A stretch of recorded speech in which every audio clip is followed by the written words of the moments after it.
Kemudian ini saya satu dari online ya kan, yang lagi ngetren katanya nih Gus. Jadi sekarang ada katanya haya ala jihad. Oh, provokator ya. Nah ini pertanyaannya dari Mas Faris Sidoarjo. Bagaimana kriteria batasan sehingga dikatakan pemberontak pada pemerintah yang sah atau buhot? Dan kemudian bagaimana menyikapi kejadian yang lagi ngetren viral tentang adzan ajakan jihad? Apakah itu ada tuntutan dari Nabi atau tidak, atau termasuk bid'ah? Oh. Nah, berat. Enggak, biasa aja kan.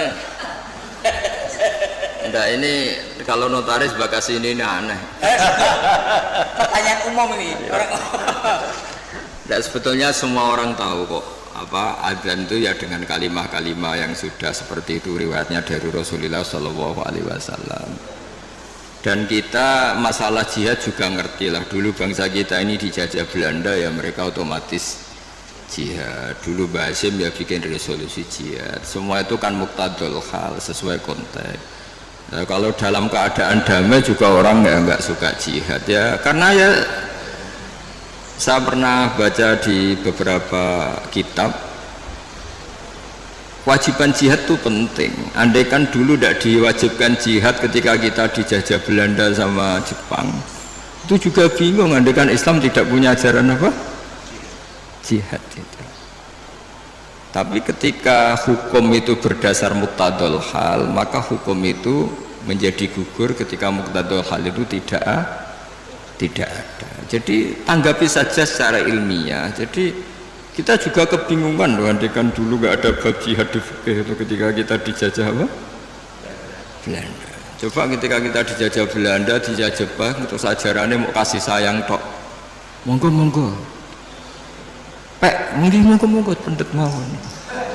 Andai kan dulu nggak ada ajaran jihad kan ketika Belanda jajah di Tegal di mana? Dia monggo pendet mawon. Kan ajarannya wong tua aku dhisik kan ngalah. Ikhlas. Tapi barokahnya ada apa?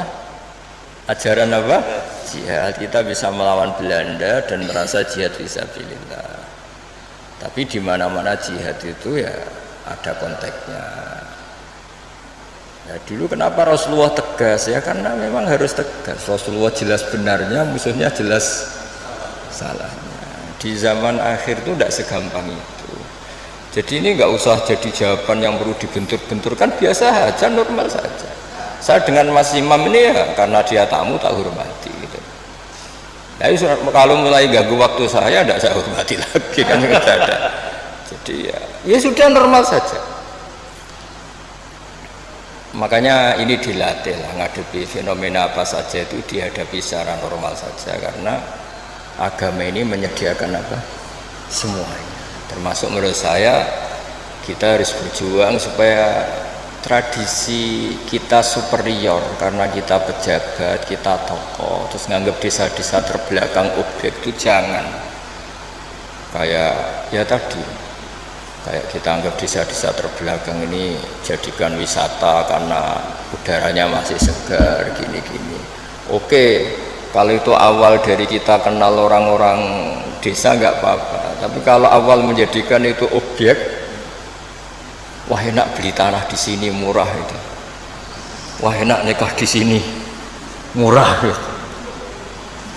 Paling dipakani sakmene wis gelem itu kan terus. Jadi intinya itu ya seperti itulah. Saya mohon semohon-mohonnya agama ini datang dengan nggak suka namam, nggak suka adu-adu. Jadi yang tukang adu-adu ya harus tobat, itu ancamannya berat. Nah, termasuk adu-adu itu yang menyampaikan kalam ini, omongan ini untuk membenturkan ini, untuk membenturkan ini, sudahlah. Kamu bayangkan ketemu Allah itu berani tanggung jawab apa enggak? Kita semua maksudnya.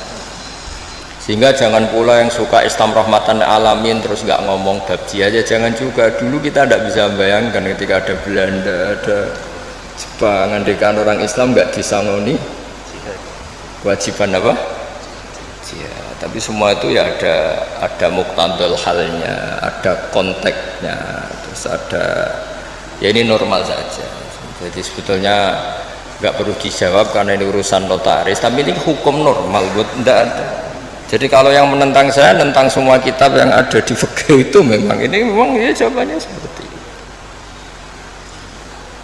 Yang jelas itu ya sudah ya, kita ingin rohama bainahum, ingin saling mencintai, saling melengkapi, saling menghormati, dan semua kita doakan apa wamahdina fiman terus sampai apa dan seterusnya. Dan selalu guru-guru kita, Mbah Mun, bapak saya itu kalau setiap ketemu orang, ketemu kelompok tertentu itu mesti doanya Allahumma alif baina qulubina wa aslih dzata bainina, supaya kita itu baik-baik saja, karena menyatukan hati itu ya tidak gampang. Rasulullah yang kekasihnya saja dingendikani pangeran, aku sendiri Muhammad yang menyatukan hati antara Aus dan Khazraj.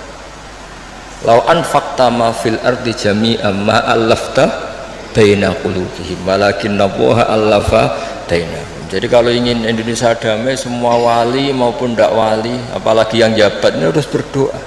Yang bisa mendamaikan itu hanya kersane Allah. Kita tidak bisa. Bupati, wakil bupati, roto-roto ya seangkatan, bariku ya tarung. Itu sudah sunnatullah. Jadi artinya makanya diantara sifatnya Nabi di beberapa kitab dulu itu apa? Mengumpulkan api dan salju. Ketika Ka'bul Akhbar dan banyak peneliti Taurat itu ngerti Nabi punya sahabat yang bernama Abu Bakar yang dingin sekali, dan punya sahabat Umar, itu yang dimaksud. Jadi mengelola hatinya orang itu. Apalagi ngelola 2 istri atau 3 istri dari zaman itu, itu susahnya ilmu tersendiri. Iya itu kan ya, ilmunya dapat. Jadi saya mohon sekali lah bahwa kita harus sering berdoa, Allahumma alif baina qulubina wa aslih dzata bainina, dan kita disatukan oleh Indonesia. Semuanya anak bangsa harus kita hormati, kita harus ingin Indonesia ini baik, lebih baik, karena PR kita ini banyak sekali. Jangan dihabiskan untuk hal-hal yang ya, jadi saya mohon sekali, jadi ya sudah seperti itulah, gak usah ini bukan jawaban saya, jawaban nurani seluruh bangsa Indonesia, seluruh bangsa dunia.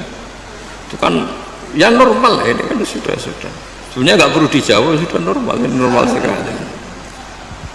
Mana ada saja.